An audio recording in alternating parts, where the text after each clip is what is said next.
Hey guys, and welcome to Petrol Ped, and welcome to this week's Midweek 180, brought to you from a very busy and very cluttered office.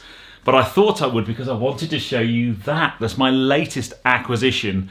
When I was filming at the Classic Motor Hub the other week, I was in the cafe and there's loads of wall art that you can buy, and my eye was immediately drawn to those two bits of Ferrari wall art by an amazing artist called Paul Temple. That is original Ferrari bodywork, actually off of a Lusso that was renovated by DK Engineering, and it's probably as close to buying a Ferrari as I'm going to get for a while. And I thought I'd make that little bit of a tribute to my 100,000 subscriber play button, and also a fantastic photograph that my best buddy Darren gave me from the NC500. So yeah, a little bit of a refresh of the office. But if you've not seen one of these before, this is my midweek update where I bring you my news, views and information about upcoming reviews, all filmed in one take. Now, for this particular episode, I am not going to put a timer in the bottom right hand corner of your screen, because I know for a fact it's going to take a little bit longer to talk through than 180 seconds. So we aren't doing a midweek 180, we're doing a midweek whatever it's going to be. But anyway, I shall get cracking. I'm going to start off with the normal formalities of the midweek 180, then I want to get into the crux of this video, which is all about the new highway code stuff that came out this week. But leader of the pack this week, or last week rather, was Francois G, joined in the Magnificent Seven by Michael Kember, Automotivania, carvid by a teenager. Probably a good job I'm not timing myself this week. Paul Mead, Malcolm Brew, Ben Higginson and Keith Chambers. But whoever puts the first comment this week, you'll be my leader of the pack next week. And the first 7 comments will be in my Magnificent Seven. Where are you and what you're doing? Well, that was Jedi Biker, who was in his man cave, keeping warm, suffering from the man flu. Can you remember what the man flu was, and normal colds and stuff? Hope you're feeling better, mate. But yeah, God, I hate man flu. Last week's question, wherever you are right now and whatever you're doing, put it in the comments below and I'll give you a shout out next week. Last week's question was about what your worst, or if you like, the bad habits you see other people doing on the roads. It was fair to say middle lane hogging is not popular, not indicating when you're at junctions or changing lane. That didn't go down very well either. And then the other one is basically driving too slowly, so tinkling along at 40 miles an hour in a 60 zone or something. This week's question, closely related to the topic of this week's Midweek 180. When did you last read the Highway Code?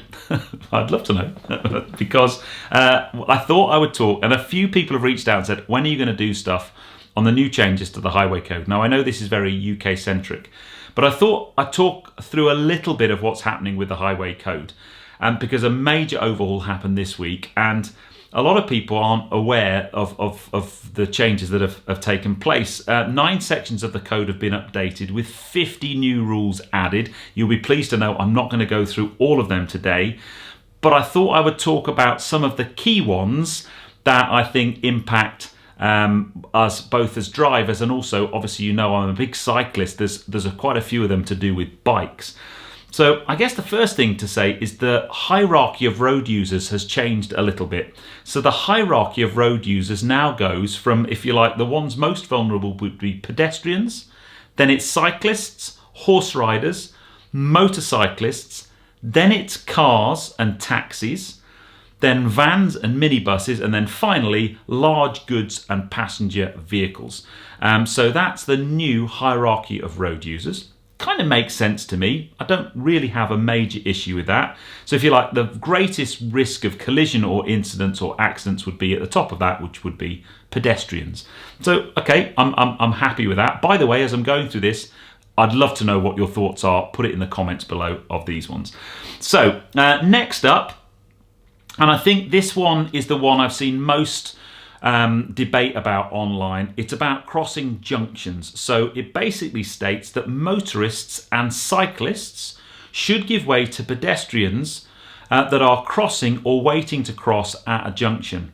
Traffic must give way to people on zebra crossings and also parallel crossings, which include a cycle route alongside the black and white stripes. So what does that mean?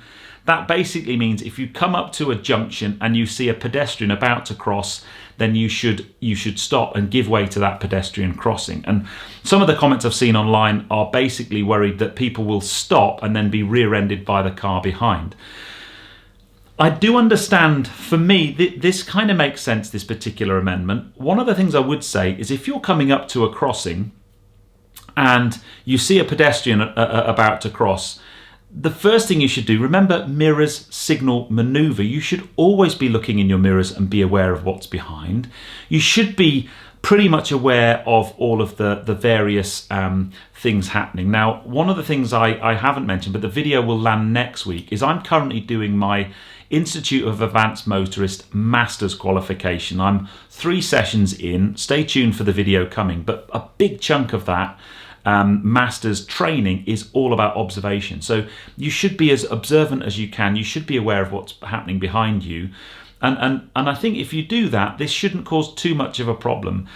The big change is, and some of them are subtle, in terms of crossing. I think the highway code used to say you only needed to make way for a pedestrian crossing if they'd already started to cross. Now, if they're waiting to cross, you should generally stop. So that one, it's a subtle change, but I do kind of get it. I think we just need to all be aware of our circumstances and cars behind, and arguably the car behind should be more observant as well.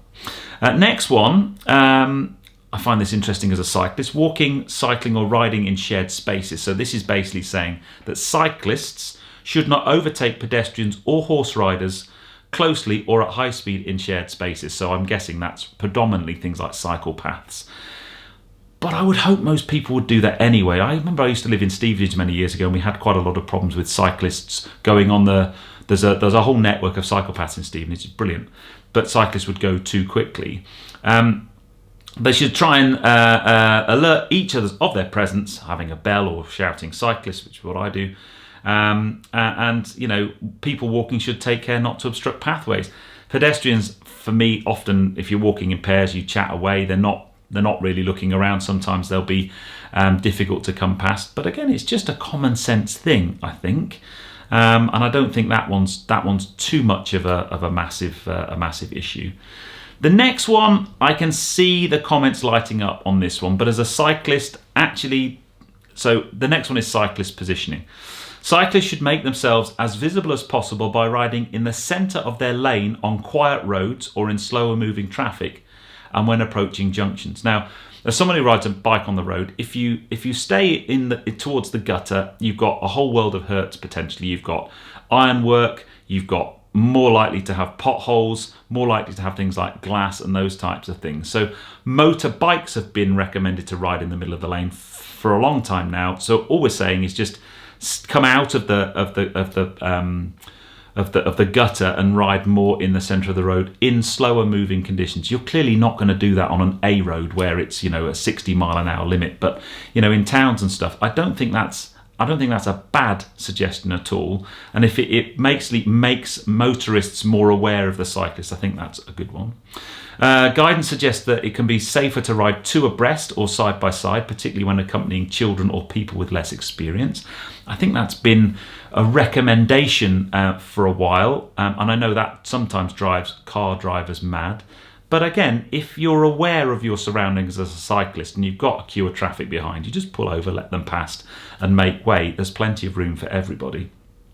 And cyclists should be considerate of other road users, particularly when riding in groups. I think that's a big challenge when you've got a peloton of cyclists and you see them riding 2 abreast and then 9 along or something. I think that can cause a little bit of aggro between cyclists and other users like motorists in cars, for example.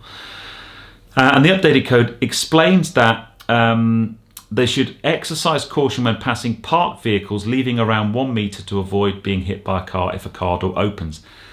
That's always a good idea, and as a cyclist I always give plenty of space, but I think car drivers forget that that's the case sometimes, because if you're riding along on a bike and someone opens a car door, you can have a really nasty accident. So if you think about it, that's 1 metre from the car, and then the highway code's always recommended a 1.5 metre gap when you're passing cyclists, so just giving plenty of room. And I know the comment section is bound to open up now about cyclists not paying road tax. Of all of the online comments in groups and stuff I've been looking at over the last couple of days, that is a regular comment. Cyclists don't pay road tax. Well, actually, cars don't pay road tax either. They pay vehicle excise duty, which is based on emissions. And I guess if you're being really pedantic, a cyclist is a zero emissions vehicle, and therefore we don't pay any vehicle excise duty, just like you wouldn't do if you were driving an electric car. I can kind of see an argument that's also thrown around at the same time about cyclists having insurance. Personally, I'm a member of British Cycling, so that comes with some liability insurance when I'm out riding my bike. I think that's quite difficult to police, but I don't think it's a bad idea for cyclists to have insurance.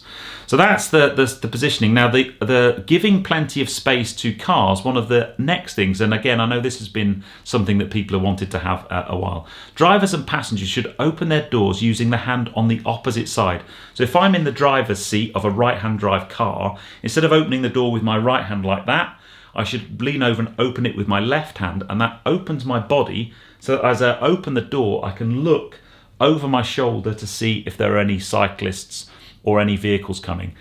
They call that the Dutch reach because it's a really popular thing in the Netherlands. Obviously, there's a massive amount of cyclists in the Netherlands. I think that is a brilliant idea. I can't see anybody would have a problem with that. And I'm going to start to, I don't do it regularly myself, but I'm going to start to really try and make an effort to do that and open with the inside hand and open and look back. So that's the Dutch reach. Now then, the next one. This is the one that I'm not quite sure how it's going to work. So this is about roundabouts, and it basically states that motorists should give priority to cyclists, horse riders, and people driving horse-drawn vehicles, and should not try to cut across their lane. I guess the challenge and the thing I've seen online here is if you're in a car and you're on a roundabout, and does that mean you have to stop on a roundabout to give way to a cyclist?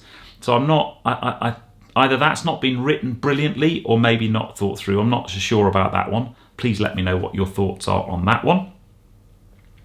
And then leading on to this overtaking, I've mentioned the 1.5 metres when you're overtaking vulnerable road users, so that's bikes.